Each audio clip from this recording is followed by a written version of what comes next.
And we are live back with another exciting episode of Rings of Power Season 2, Episode 4. We got some things to talk about before we get into the show. Let's discuss it.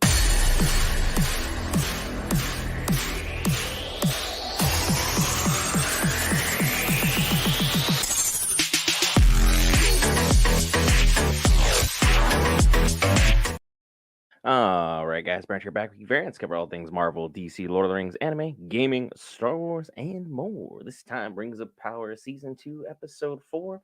And I gotta say, man, was the internet mad. They were mad about these first 3 episodes in a way in which I wasn't entirely expecting.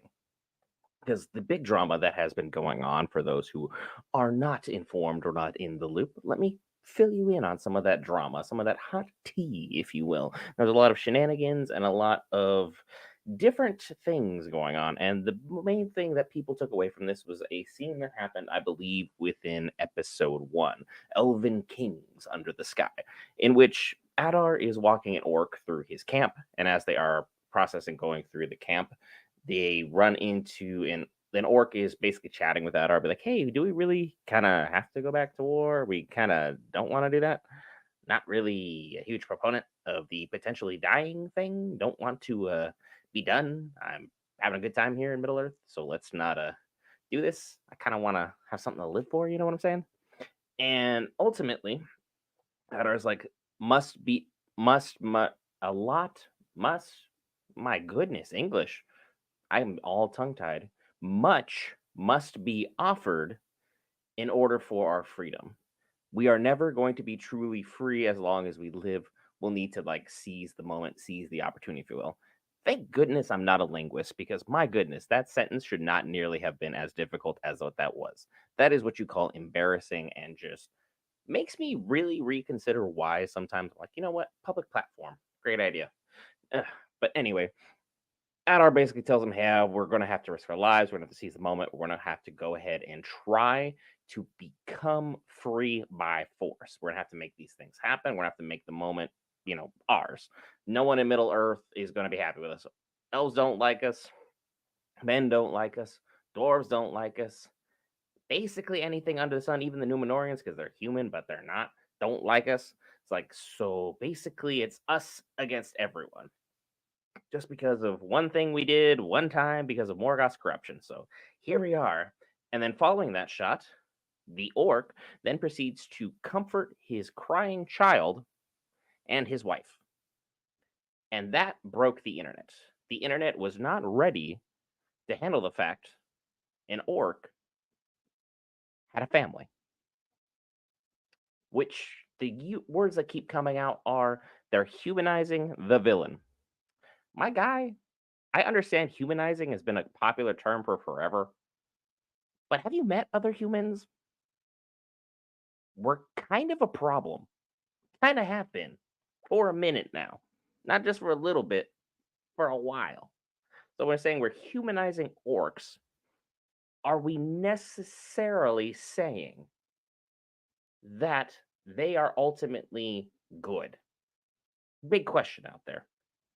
Because at the end of the day, I understand Tolkien had his musings, he had his writings, and during his latter years, he was struggling with the fact of kind of humanizing the orcs in a little bit of sense of manner. He never got around to it, but in his later writings, which were later penned, by his son or grandson, I can't remember which one it was, Christopher Tolkien. I know the name, but not whether son or grandson penned it.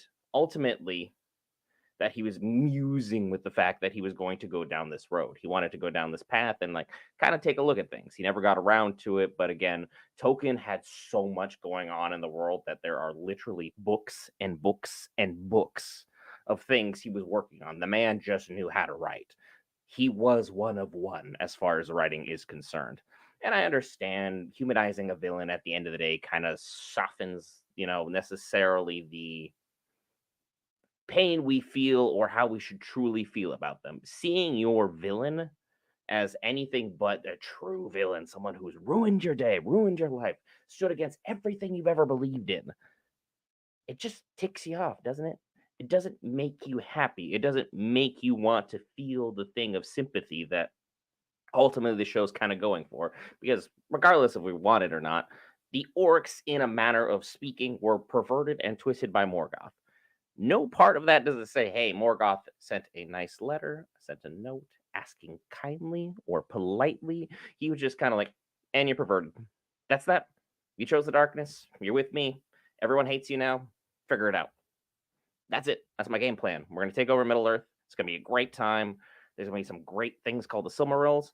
I'm going to hang out with a giant spider, and I'm going to bring some Balrogs and some dragons and Sauron, and things are going to be copacetic, fantastic, one of one. We're going to have a great time.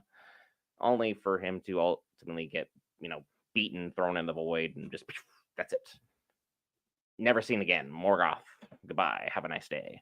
The orcs still left behind, then have to, decide to choose a leader. Ultimately, we saw that scene with Sauron, and thank goodness the Sauron that we saw in episode 1, the one that was the original, isn't the one we ultimately got at the end.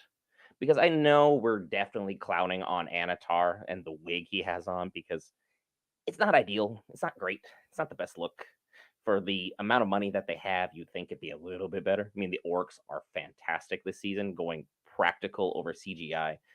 Chef's kiss, fantastic. Good job. This wig, though, it's not giving. It's not the moment. It is not what you want it to be. But having the old Sauron versus the new Sauron we have, I'm very happy with new Sauron. Charlie Vickers has absolutely gone out of his way to be a light in this series. His Anatar is the villain that you are absolutely like, yo, what is he going to do next? Who is he going to overthrow on his way? Because literally, he swore an oath to himself while screwing around with Adar for all intents and purposes, then decides to screw over Celebrimbor, and then moves on from there. And he's continuing to scheme against the elves and the dwarves all in one mass. Like, let's go, let's go, let's go. My plan is in full cylinder. I know I just accidentally got myself caught. Oh no, the orcs have me. Adar has control of me. This is the worst case scenario. What can possibly happen? Nothing is worse than this. Well, my guy, much more is in store. Anatar, the Lord of Gifts, has continued to shine, and the orcs ultimately chose to overthrow Sauron because they wanted a piece of life and happiness, and Adar's like, cool, I got you, my children, I'll take care of you, we'll make this thing work.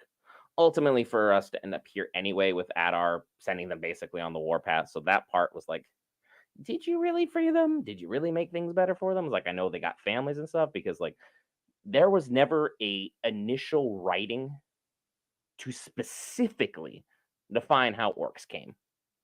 They say they multiplied like men, is basically, or multiplied like insects, I believe was the correct terminology. Tolkien was significantly better wordsmith than I will ever, even in my wildest dreams, be. So I'm not a linguist whatsoever. Never attempted writing. Not going to, probably. Tolkien said that the orcs multiplied like insects and like men.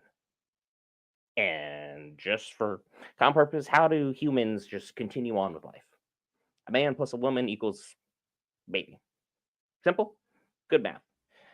Orcs would probably have to follow the same doctrine. The fact we haven't seen any females in Peter Jackson's interpretation of orcs kind of just goes to show, is like, out of all the things of importance we could have covered in that, he's like, no, we're not going to do this. But again, he also didn't cover Tom Bombadil, and Bombadil was semi-important, at least as far as getting the kickstart out of the way, so that when he's name dropped by Elrond, by like someone who could potentially carry the ring all the way to Mordor, it's like, no, Tom would probably lose the dang thing, because that's who he is. He's a bit of a space cadet, but a goofball, if you will.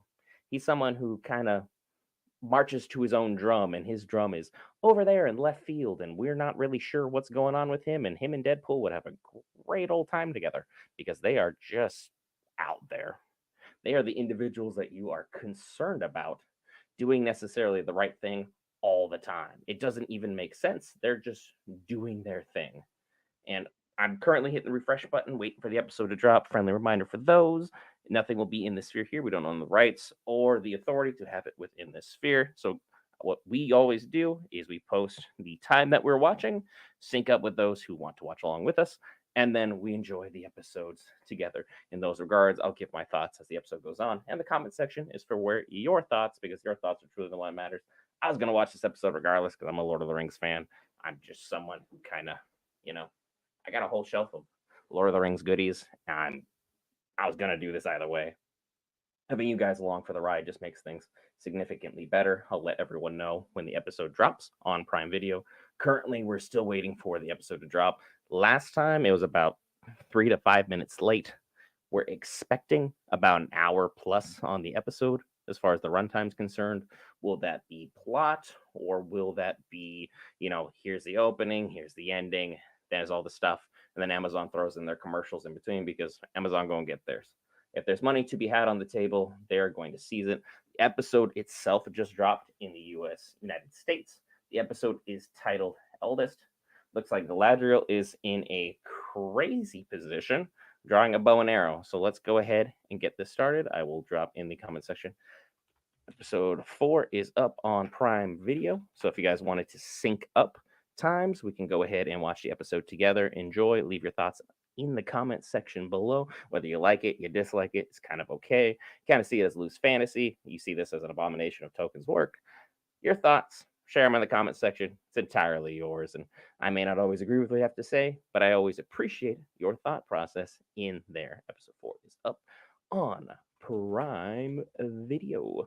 As always, support Prime Video in whatever they decide to do, or just not watch, your entire choice. Because, for those who don't like the show, the easiest way of getting the show ended is just not to watch, as we saw with The Acolyte. Amazon, I know you have the go ad free thing on there, but my guy, I watch Hulu with ads too. I'm cheap. I still pay for the services, but I'm cheap. I don't know what to tell you. You're not going to get me with your hook, line, sinker. Let's speed up the episode. Let's get things moved along. I'm a man of the people. I don't necessarily want to always go for the most luxurious or most expensive thing. I just want to watch the episode with people who like this style of content or like and hang out with Geek Variants. That's it. I still have no idea what this video about Asteroid City is even about. Like that show, no idea. Not even a remote clue. Episode is an hour and 5. I'm going to skip the recap just because I remember everything that happened last week. And I skipped the intro, even though the intro looks significantly better than it did last season. It looks like we're getting about 55, 56 minutes of runtime worth. I'm excited to see this episode. Tom Bombadil is expected to make his triumphant entrance into Middle Earth, so I'm excited to see ultimately where we go with that path. Tom Bombadil is one of my favorite characters, so they hopefully treat him with some lore respect so I can make sure I enjoy our boy. We're starting with the elves marching around in full armor. Elrond and Galadriel are leading the charge.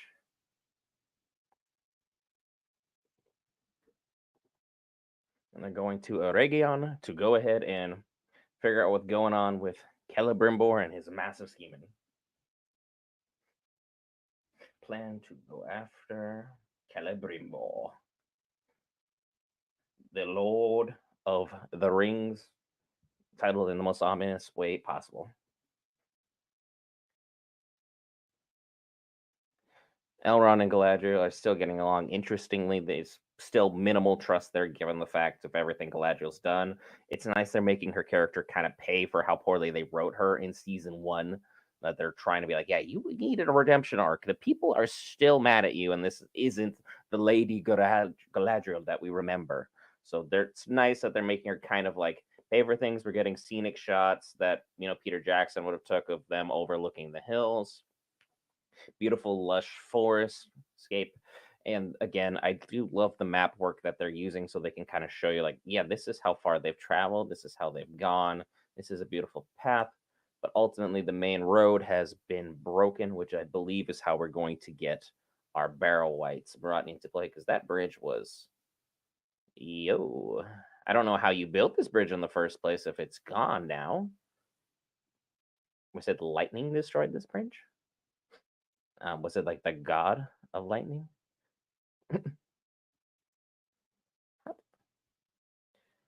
How in the world did we have a a bridge just randomly destroyed?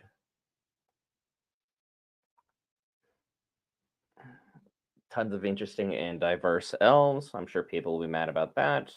That's going to be coming up at some point. Gladriel is starting to tap into her power of the ring to kind of see the forces at work. That's a hiss.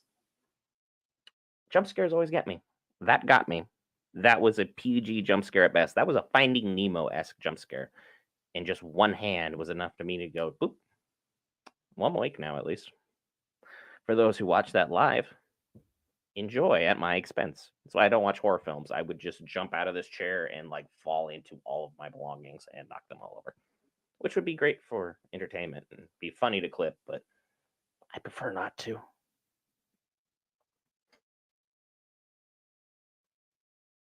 Mm. Everyone's having a very unique time trying to figure out their dialogue,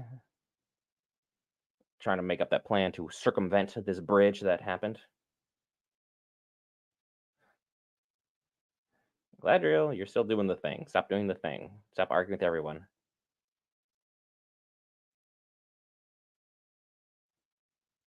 Mm. Everyone makes a decision, and the rest of the company's like, fine, fine. We will go this route. We will follow, and Gladriel will just have to continue to be upset about how things have played out, regardless of, what should be done. Elrond's like, I don't trust your dang ring. We're not listening to it. We're not talking to it. We're going to ignore it. Pretend it's just jewelry. And that it was made in the correct order for the fans. Just because that is one of the things about season one that is almost irredeemable. And by almost, I mean, in my opinion, is irredeemable. So I'll just kind of like going through that part. Then we go back to the wizard, who is still once more, I believe, a blue wizard. Going to speculate. I'm not saying Gandalf, even though Gandalf was the last wizard to arrive. There's nothing stating definitively that all the other wizards are here yet and set up in their current post. So that's something to be. There's a goat, so he's gonna run into. Yeah, he's in the same path that has the same exact shots that have our boy Tom Bombadil, so he will be introduced in this episode for certain. Will it be done correctly? I hope so. Because it looks like Bombadil has a nice little residence set up in Rune, which is significantly further east than where he's actually located.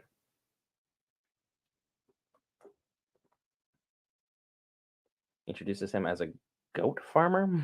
Very interesting. Tom Bombadil still seems to be airhead, which is great.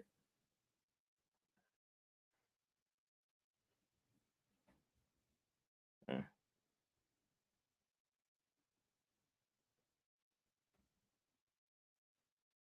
Yep, they're seeing with the goat.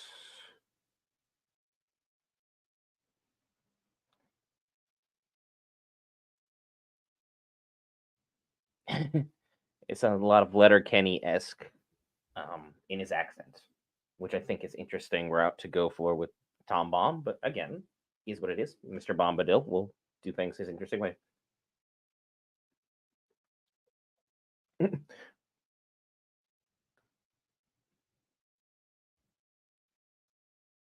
Sir, hold on to the map. You need to do a little bit better job of that, wizard.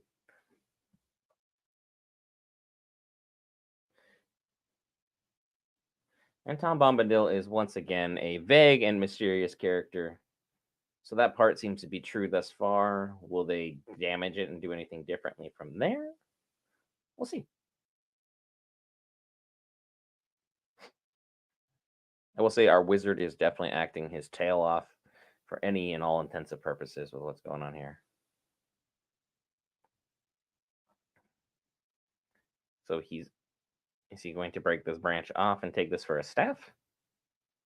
Yep, he's going to take that as a staff. He's just all of us when we found a really cool stick out in the forest. We're going to bring it home. We don't know why. We don't know what compels us to do the thing. But we're keeping the stick. Maybe he shouldn't have.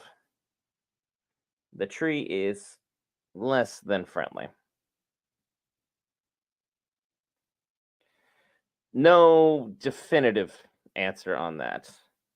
So there's a lot to really delve into with the Valar as far as our wizard is concerned. The jury's still out if he's even going to be either a blue wizard or Gandalf or any of that. So the Valar versus Maiar debate will continue on for who knows how long. Until the show states something implicitly, I'm just going to continue to have to speculate. Because I know a lot of people are shipping him as Gandalf. I'm still believing the blue wizard route, and our mysterious dark wizard could in fact be the other blue wizard, and they had a terrible quote unquote falling out, but eventually those two blue wizards in Tolkien's writings did state that they thwarted Sauron at some point in the East, and that was about it. That's all they contributed to the plot. So we'll see how that goes. There is another dark horse candidate, but we'll speculate that on when he arrives back on scene. Once more, we have Nori and Poppy in the middle of BFE, baby. And they are gone. And the Men of Rune are very close. Why wouldn't you just duck down? You're like 3 feet tall. That's it. I would have broken my ankles on any of those landings. All right, and Poppy running from the Men of Rune, who seem to have a curse on them that they're trying to get lifted from our, I think, Merrimack.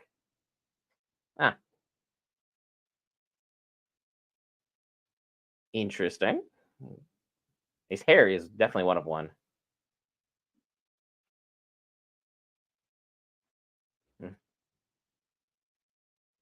Huh.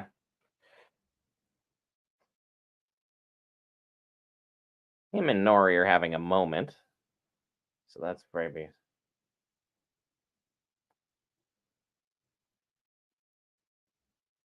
What the? So we're going to have Nori have a moment of a relationship. Peculiar. All right. As long as it doesn't distract from the plot. Because Merrimack is definitely a character from all intents and purposes.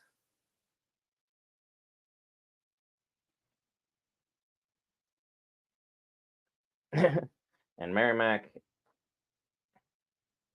and Poppy are having an interesting time.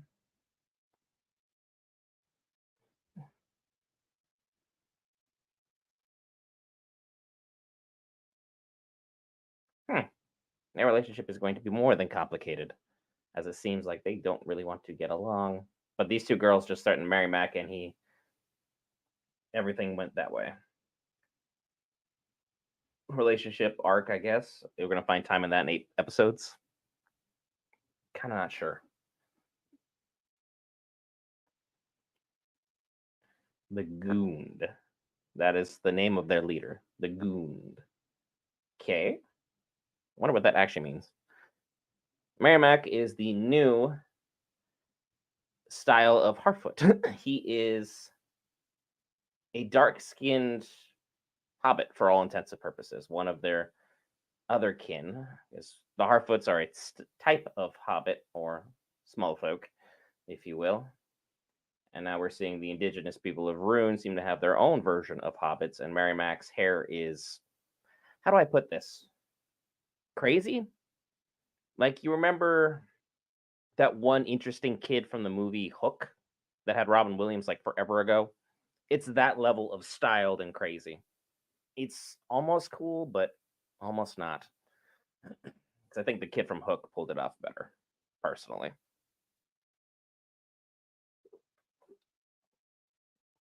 Because they're definitely going out of their way to build up the world of Tolkien as different and versatile in ways that I know the internet tomorrow or currently, depending if you're watching, The Critical Drinker, are already losing their minds, saying how they're perverting everything that's going on in the world with diversity, as if diversity didn't exist in Tolkien's world. I understand it was meant more for an Anglo-Saxon perspective, but again, you can only write from things that you know, and him being of that style, yeah, that's where your inspiration should come from. I can't write a book about someone's life experience that I don't understand. It just wouldn't make sense.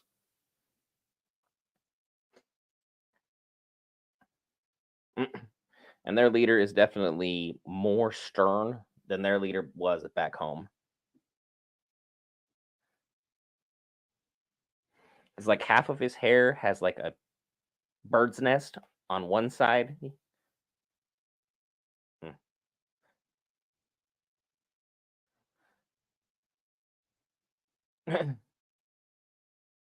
But the wizard also got sucked up by a tree, so we're gonna have to figure that out later. I don't know how that's going to factor into things.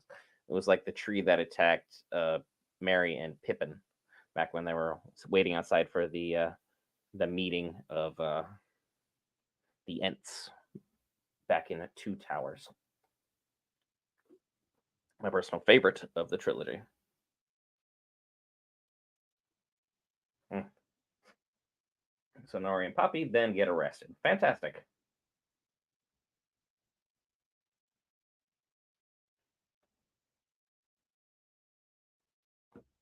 And then Brink is now reporting to our Dark Wizard, who still has no name. And they are very much aware of the hermit Tom Bombadil. And they're still subtitling in Dark Wizard.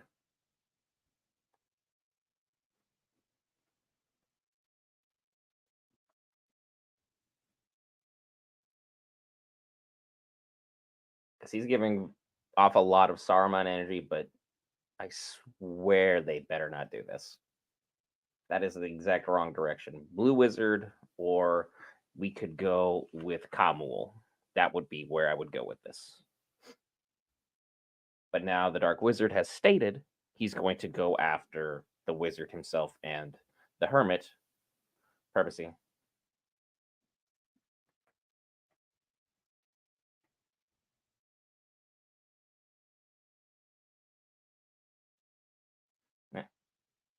Tom is as goofy as you'd expect him to be.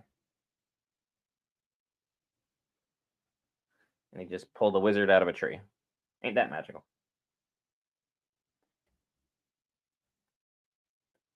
How do you even have like a evil tree?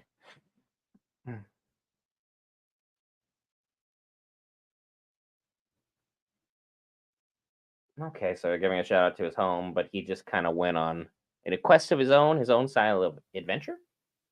Just kind of just going where the wind may take him. It makes you wonder where his girl is, but I don't know if they have his. No, Goldberry is singing. He's found her, and they guess have a home in the east and a home in the west. Why not?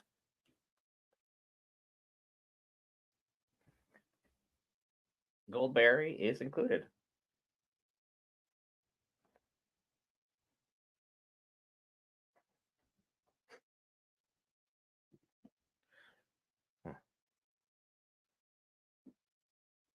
Hmm. Hmm. And Tom is still being more than aloof as ever, even though the wizard clearly heard a woman singing.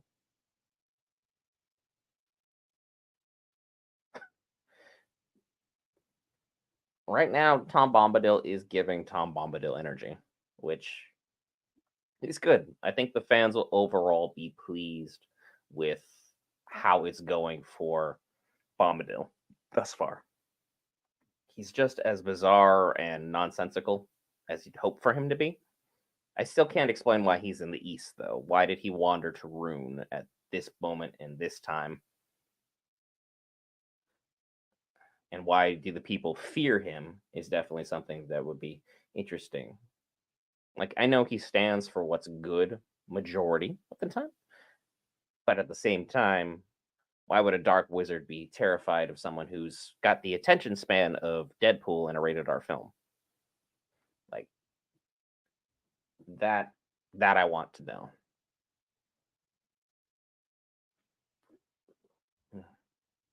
and he just turned a piece of paper into bread. That's kind of cool. Useful trick. What are you? And it's like, sir, you can ask this man 1,000 direct questions. You're somehow going to get only a riddle back. Something bizarre. What's your name? You know it already, don't you? Every single time. They're staying true to the origin that he's eldest, he's old, and he's been around for who knows how long.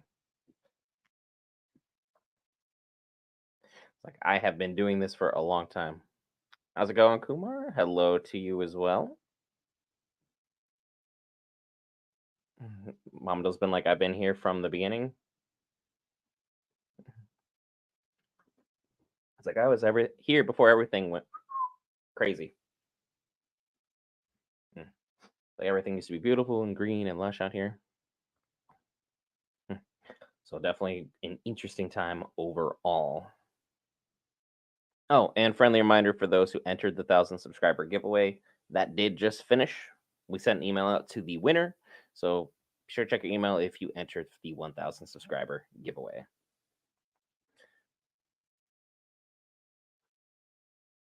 And he just yawned and exhumed fire. I'm not falling for that one. Good try, though.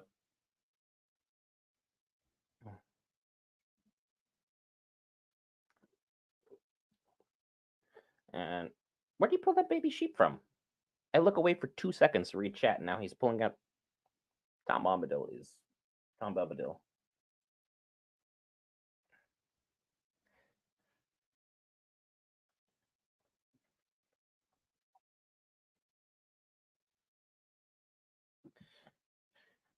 He's goofy, semi-serious,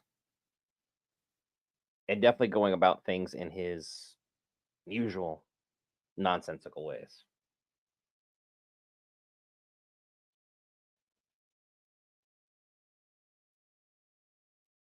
But he's like going to be the goofiest and weirdest mentor we could possibly imagine for our wizard. It's like, because he probably knows everything there is to know about our mysterious wizard immediately and won't tell him anything about it or none of us about it. And the wizard's starting to also pick up what he's putting down, that like everything is predestined. Like this, we were supposed to be meeting, it was fated. We'll see how things work. And now the Men of Ruin will likely show up and have an interesting conversation with our one and only goat farmer.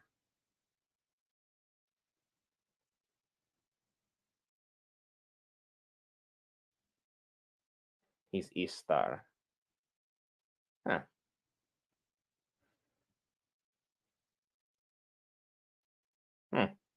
So we know it was an Istar that was here before him. So that's very interesting.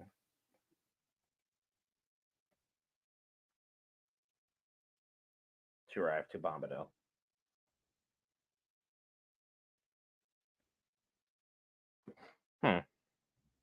So they could be going the Blue Wizard route. It's definitely not Saruman. But again, no, Kamul could not be an Istar. There's absolutely no way.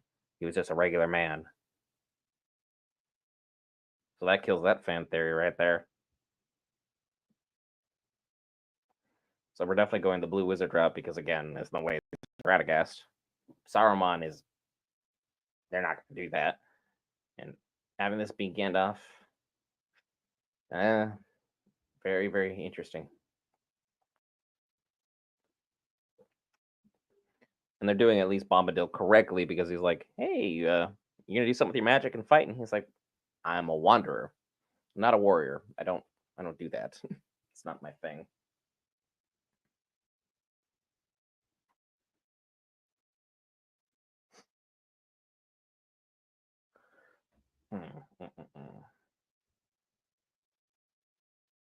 The wizard's like, what is my purpose? What am I supposed to do?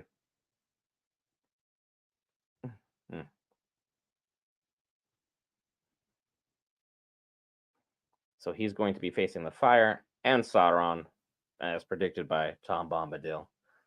So that's heavy.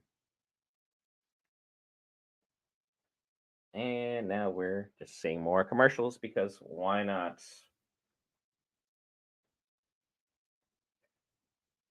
Go after Sauron and this Dark Wizard. But again, we're not going to take everything said directly by our resident Tom Bombadil as 100% surface value because he's likely speaking in mysteries. And if the writers are even halfway decent, they'll be able to pull this off to be a double meaning of sorts, something very interesting, something to cover. What's going on?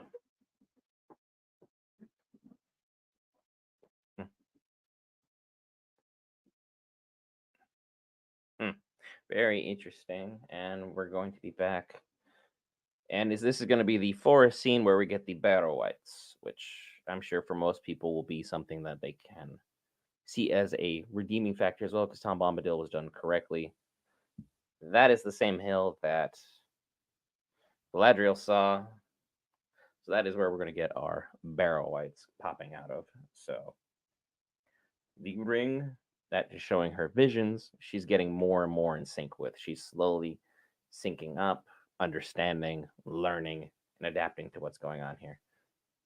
And everyone's kind of realizing that they have just walked into the Barrow Downs, and they're like, things are bad. Tingor then. Yep, Barrow Downs.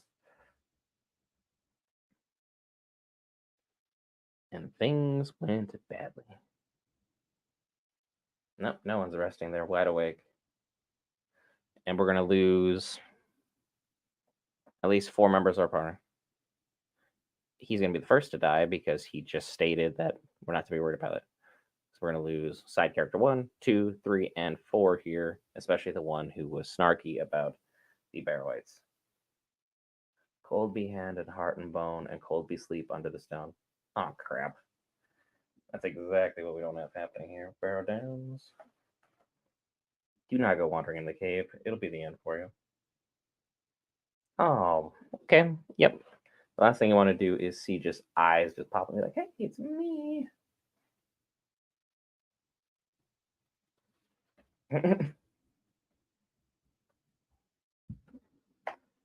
I thought I heard, and then boom. Because they're basically trying to get him. Hey, what's up, Ryan? How we doing? Is that a little T-Rex or a little alligator? Because it is awesome looking. And Galadriel's picking up what this elf is putting down, saying, we are not alone, and we're about to make some unfortunate new friends. People who are just going to be the worst friends you can have. It's a little T-Rex. Heck yeah. Shout out to T-Rex community, T-Rex gang. Represent. And I am doing fantastically anytime watching Rings of Power with any fellow fan is a fantastic night, even if, you got mixed opinions on the show. So good to have you in the chat. We accept all conversations here at Geek Variants, as long as it's about the show. And we started off with the elf everyone hated the most. And by the most, I mean people who were not ready. So far, it's a good show. This episode has continued to be fantastic, but now the Barrow White just pulled. Ooh, TikTok can be a mixed bag with that one, whether it's good or not. That elf just died. They literally just were, and he's gone. And this is going to be where we got that trailer shot of the opening. Oh, that's terrifying.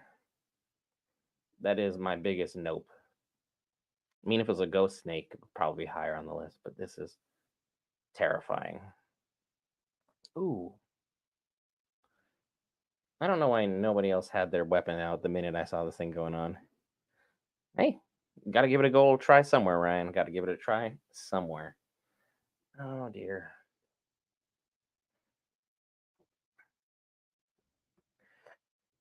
Yeah, the barrel whites are not to be trifled with. Is it late there? East Coast about 3:30, so very late. This has been definitely for the Europe and UK folk. Well, UK, Europe, and all them to have a significant better watching time. I think they're trying to tap into that audience with this move time. Because I know last season was more favored for the US folks, and they're like, huh, the US are kind of lashing out at this. Still your arrows, and then shot the dang thing. Because barrel weights aren't going to die. That is kind of the thing. Basically, all you can do is run.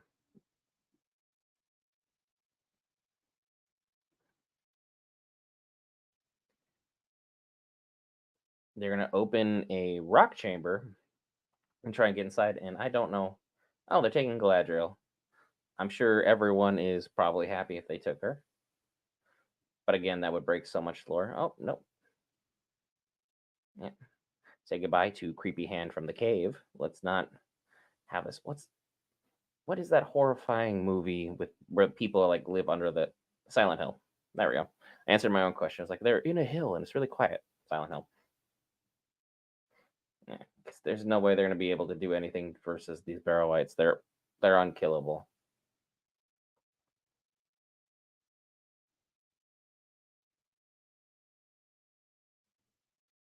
Mm-mm. It's like, how are we fighting all these things? Like we're still implying that Sauron woke them, but that's interesting. Is like I don't know how necessarily he would be the one making these moves. You know what I'm saying? It's kind of a stretch.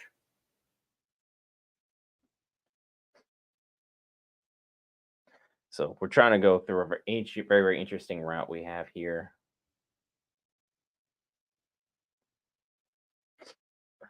Now we switch back to everyone looking for Theo.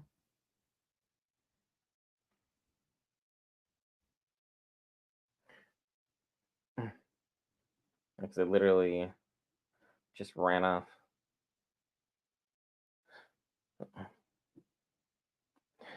Curious timestamp. This show, at least for season 2, is really delivering. Season 1 is give and take at times. As far as if you don't know the lore, this is a good show for you because you won't be offended or bothered by anything. If you know some of the lore, they've made some changes that you could say the fan base is not entirely a fan of. I mean, I wouldn't say skip season 1. Just you'll have to watch it through an interesting lens. Season 1 establishes a lot of the lore that season 2 picks up with. So it's going to be an interesting go around, Ryan. An interesting go around. I wish you all the best in it. I enjoyed season 1, but I know for a fact I'm in the minority on that. So take with that what you will. I'm still enjoying season 2, and the internet's still really, really upset that there was literally an orc family. So, you know, make do with that what you can. And now we're seeing, oh, okay, that guy got absolutely taken out by the end.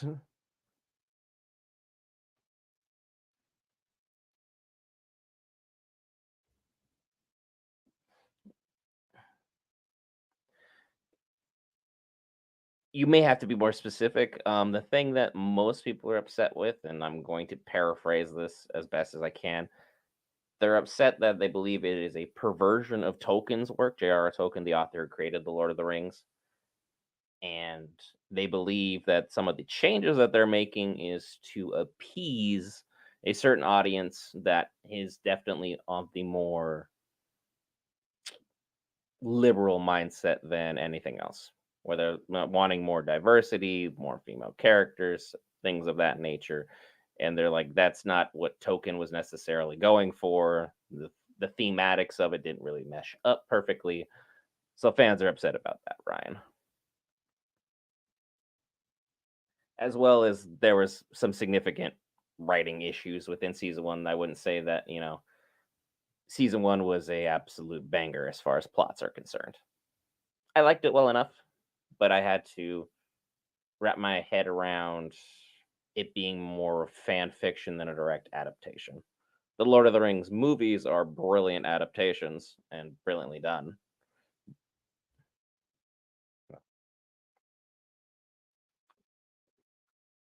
Hmm. And then once again, our boy currently is falling for a spy. So Isildur is having a lot of issues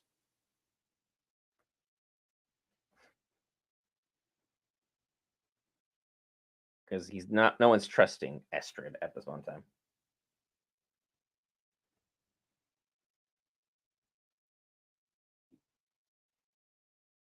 And Rondir is picking up everything that has been let down, and he's understanding entirely what's going on.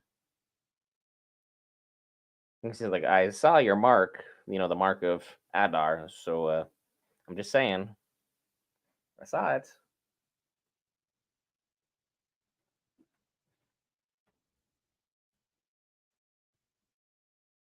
I thought they were going to play this off over a couple seasons, but. And then they're like, yep, we got a spy. And Rondir is very, very smart. Very, very well acted out, and has done a fantastic job of it.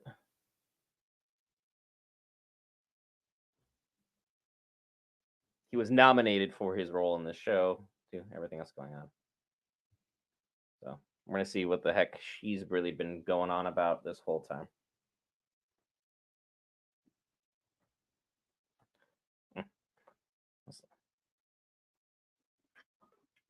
So they handcuff her and then just go on a casual little nature quest, a little journey together where they're talking about everything.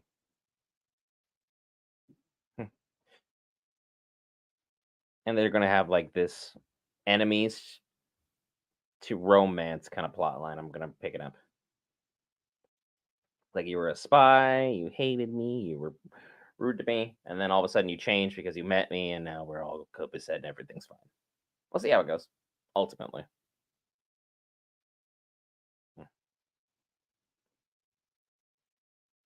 it sounded like Harry Potter music there for a second, as opposed to a Lord of the Rings thing. And he knows that something or someone is out there.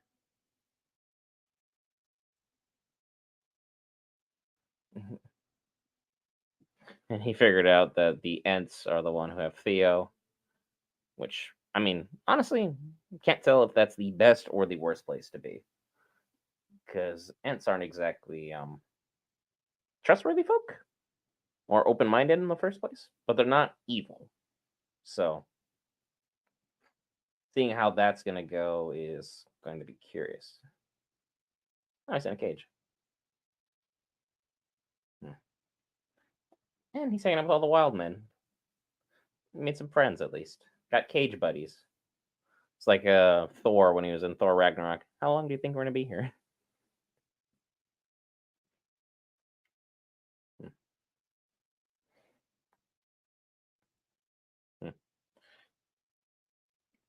That guy would be naturally the leader of what's going on just based upon the size. So we have an Ent cage containing our heroes. You're basically going to have to use some of your imagination. I'm giving the best I can, following all rules and regulations. Prime Video trials are free. So that's something to take a look at. But again, I always say support the IP, and if you have Prime Video, it's right there for you.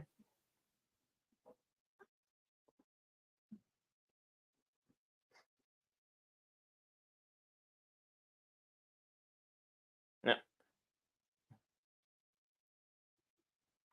Sealdor, of course, a terrible job. And he fell into mud and quicksand. He says, "Be still," so he keeps moving.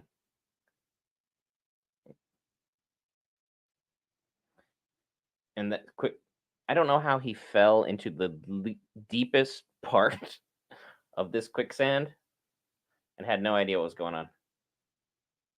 But character is not really in the significant danger because if you know Lord, oh, and the swamp ate them.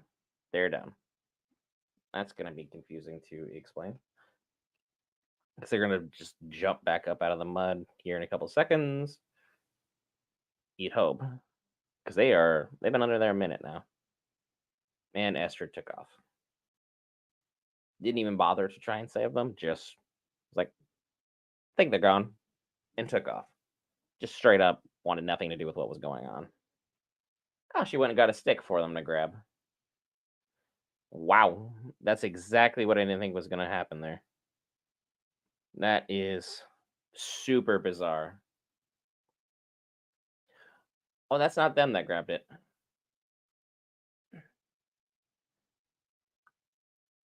What the heck is that? Ah, so they were eaten by a mud centipede that Arondir just stabbed right on through. That was awful to see and even think about. And of course, they're just going to eat a nameless thing like it's nothing. Okay, cool. Centipede snake eats our party. Estrid with the save.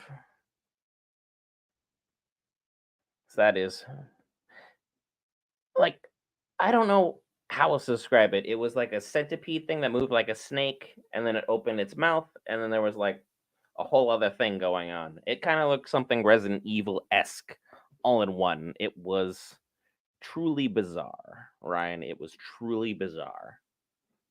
It was not what I would consider fantastic.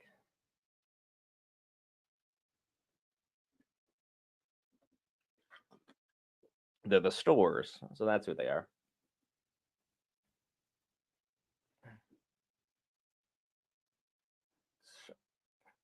The stores are basically our version of the Runite Hotfoots. So,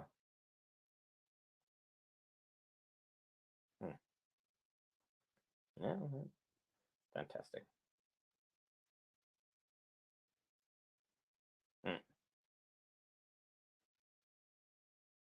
Because they're trying to make sure are they trying to say that their leader, that Sadok, was an ancient steward?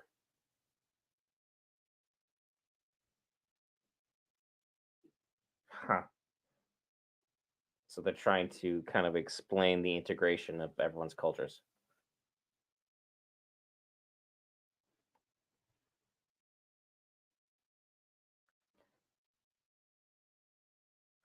It's so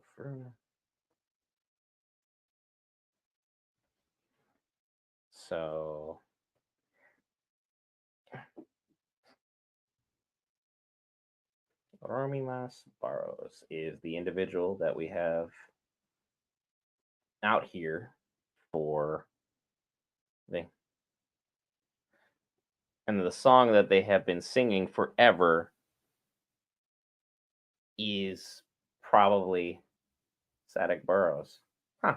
I don't know he was going to get any kind of lore about this, let alone them covering this intricately. And they're trying to lead everyone back to some kind of happier moment in time, some kind of decent ending for them. Basically, bring all the peoples together. And she's a little homesick, so of course, Poppy is crying because like she misses her family dearly, which makes sense. And if I had to trek across the desert with this wizard I just met, was attacked by people of Rune, then thrown in a sandstorm, and then all of a sudden people are like, hey, do you miss home? Heck yeah, I do. I've had a bad time. Things haven't gone well. Like things have been very, very difficult.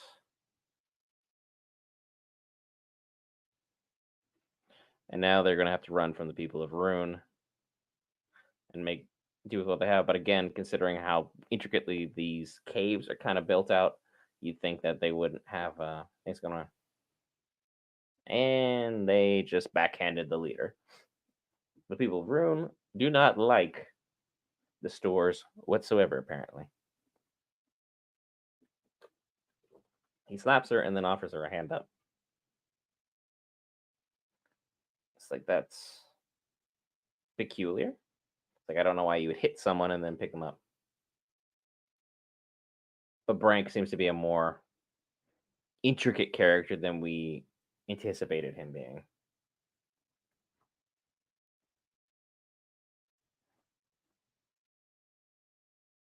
And she's straight up lying for them right now, just covering with Brank.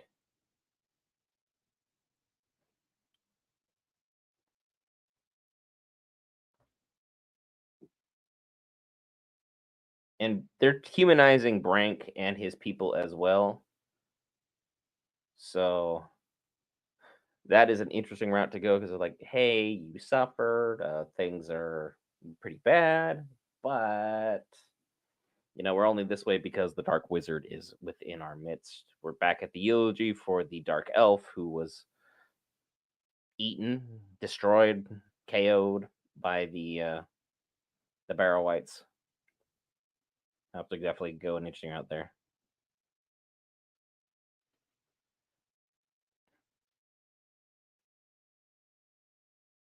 Elrond and Galadriel are talking, overlooking another shot where we're just staring off into the great nothingness, which happens a lot more in movies and cinema than it ever does in real life. Because, like, how many times have you honestly gone to a place and just stared at the nothingness that is out there? Can't personally say I have. I pay too much to be in the house, to not be in the house. But hey, personal.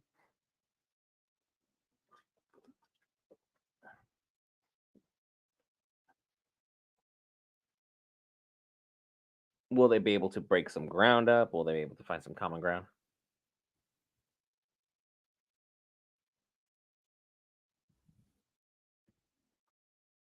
Hmm. Elrond really seems to be like keeping it 100 with everybody.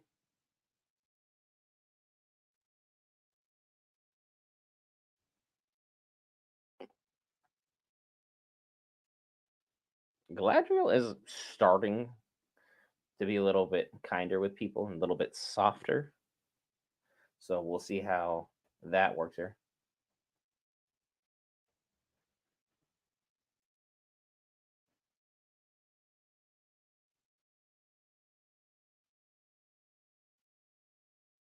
Because now Galadriel just had the gift of foresight.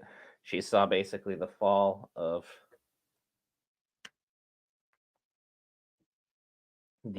Eregion. So definitely going to be interesting to see how that goes. Because once again, Elrond is still just straight up, you know what? I don't like your ring. I don't trust it, but I guess we'll try and. I'm going to defeat Sauron at any cost, but that's not one of them. Say no to rings, from what Elrond is saying. And now they've heard drums, which would mean only one thing: orcs. Which means Adar has likely picked up some of their location and will be doing that because everyone's converging on Eregion.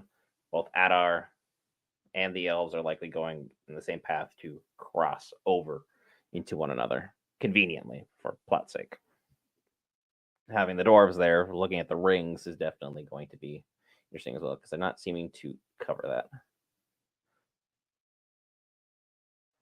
Arondir just left the key for Estrid to make her escape, or at least just be out of the shackles, because she seems to have earned what's going on. But again, he's leaving it as more of a test for a sealed door, I guess, to figure out what to do with it. I would have just been immediately like, yep, come on, let me get out of here. A sealed door has a soft heart and a kind heart in this moment in time. It's just straight up like, I trust you. The shackles are off. See where things go.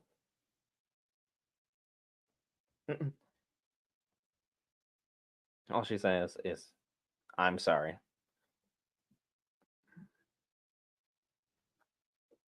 I'm sorry.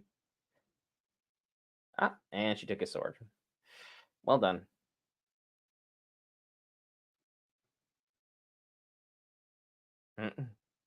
And Isildur's like, yeah, you have your sword pulled on me, but I don't care. And Arondir is like, I got a bow on you. I can snipe you. Think about it.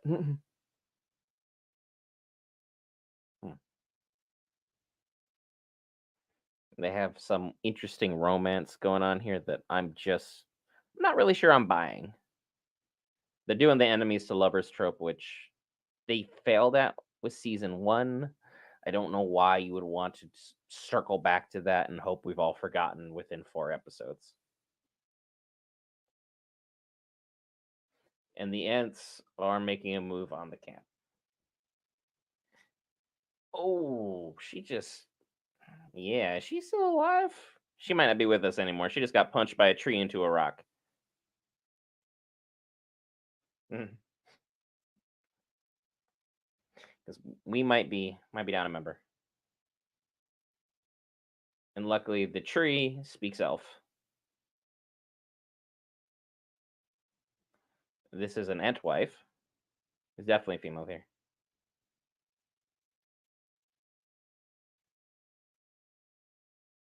Oh, and he's bumping into multiple Ents, so he's going to be in a world of problems, even with our fantastic elf.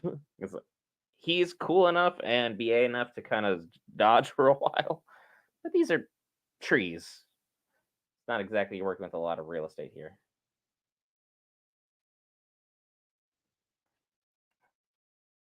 And now he just switches back to English.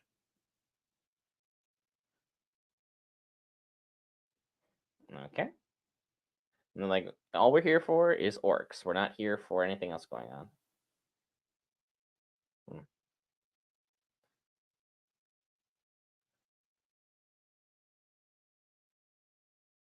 Okay. Estrid might still be. Is she breathing at everybody? Will someone want to check on her?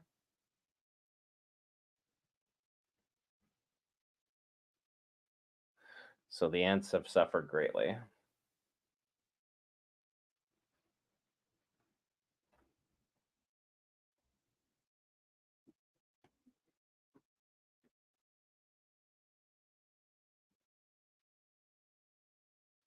And Winterbloom is the name of the Ent wife.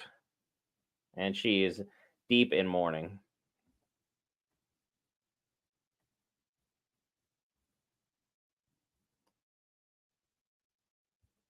That she's mourning over all the trees that she raised from sap all the way until the end.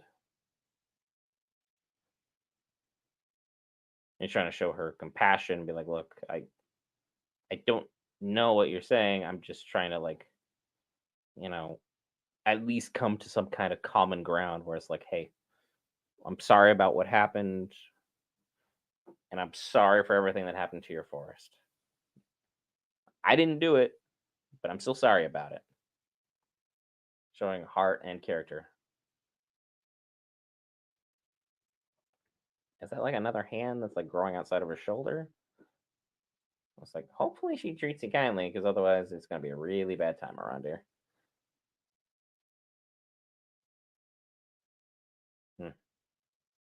Yeah. Like, will she be forgiving? Oh, she offers him a flower she pulled from her own head, which I'm assuming that's like pulling out a hair for them. Probably painful.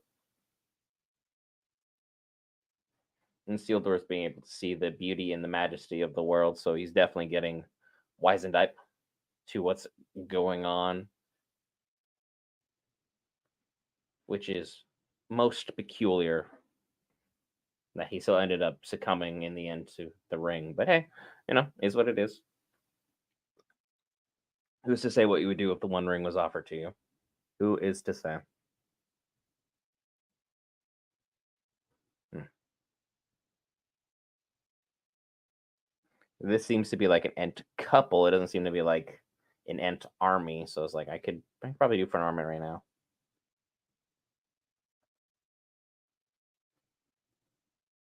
And they're very old, very ancient, giving all of their wisdom to the best they can.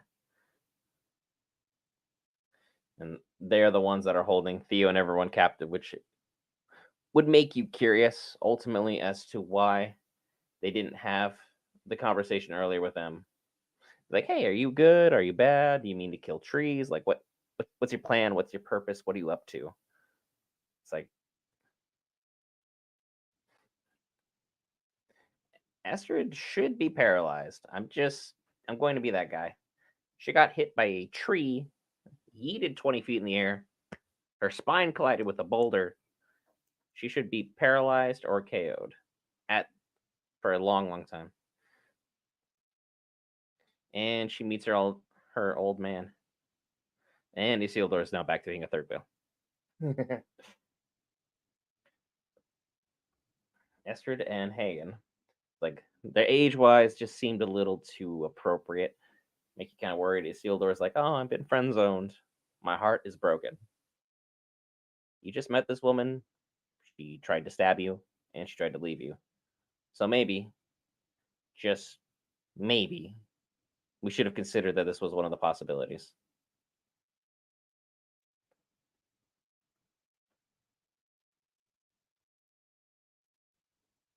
Will Theo actually become a friend with Arondir this moment in time?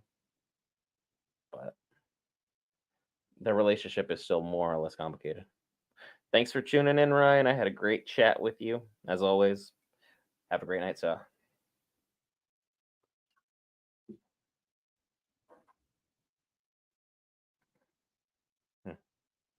Arondir's like, I'm going to go ahead and take a look at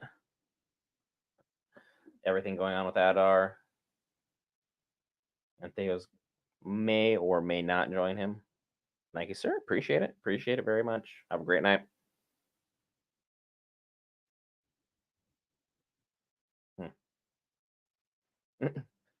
Arondir and Theo seem to be parting as friends, which is fantastic change of events. I'm very, very genuinely happy for them that they seem to have worked that out because I thought they were going to drag that arc out far longer than maybe what's necessary. But the armies of Adar are going to take our feel good moment and throw it out the window.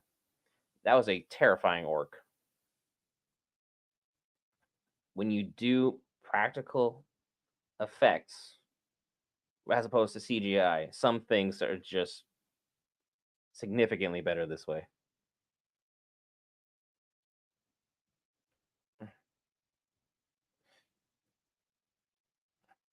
And Adar is marching his army in the middle of darkness to go to Aragon.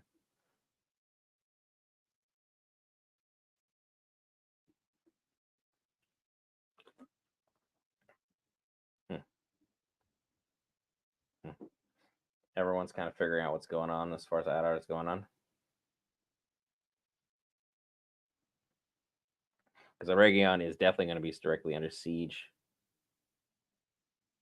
And somehow the elves managed to get jumped. Now they're going after horses and they just missed so badly they almost got the elves.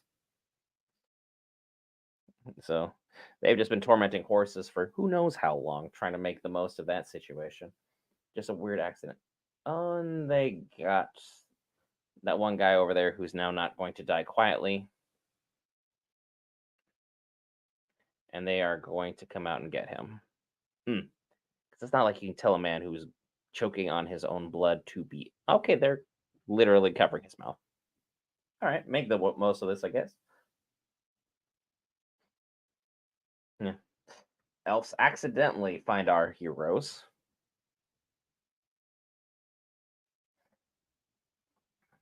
That is a major problem. And then Galadriel just healed his wound using the ring immediately. So that's some shenanigans there, but we'll see how it goes. It's like, I don't know how it happened. I don't know how it worked. But again, I wouldn't really question it. And Galadriel's like, I'm going to sacrifice myself and get caught by Adar. But she gives the ring to our one and only Elrond. Is like, please, take the dang thing so I can get caught.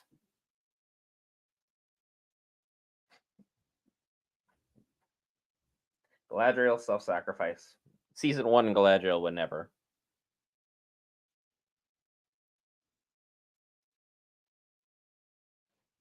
Why her right thumb? Why are we going after this?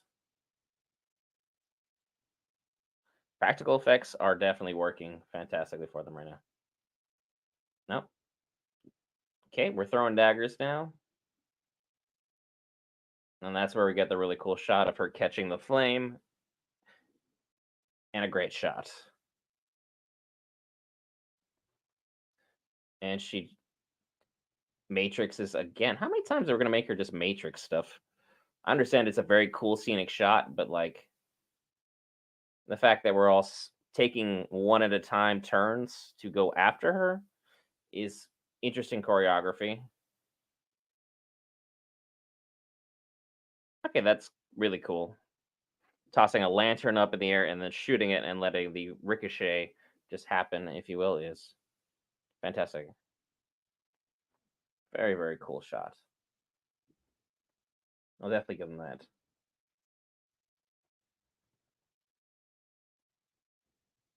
Mm, mm, mm. And Elrond's like, she didn't self-sacrifice for us. She's going in for information that only she can get, or she's going to try and fight her way out.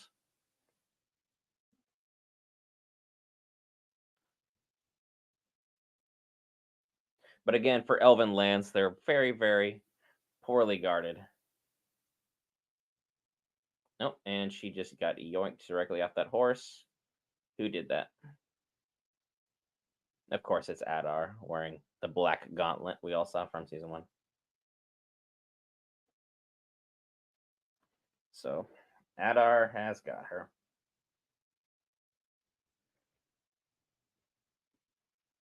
So, interesting episode overall.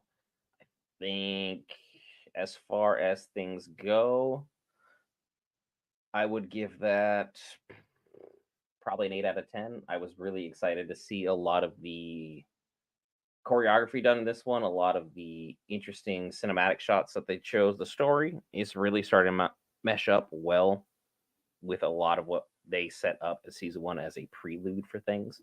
I'm very happy that we got to see a lot of that cool stuff. Tom Bombadil was done respectfully and correctly, and we learned ultimately that our wizard, our dark wizard, the one who is leading the people of Rune, is a Istar, which is definitely going to put a lot of fan theories and speculations to working overtime. I'm sure the one and only Nerd of the Rings will have some very interesting things to say about that. His channel's fantastic for Lord of the Rings lore and so many other things. Be sure to give that a like, follow, and subscribe. And if you like our style of content, much the same, be sure to hit that subscribe button or follow button on Twitch. Both are free, greatly helps the channel out. Without any further ado, as chat is mostly quiet at this moment in time, as Ryan has gone off for the night. Thank you for hanging out, Ryan. Had a great time talking, catching up, getting to know you, if you will, as far as Rings of Power is concerned. I'll get to the episode breakdown, which will be dropping likely in the next 30 minutes. See you there.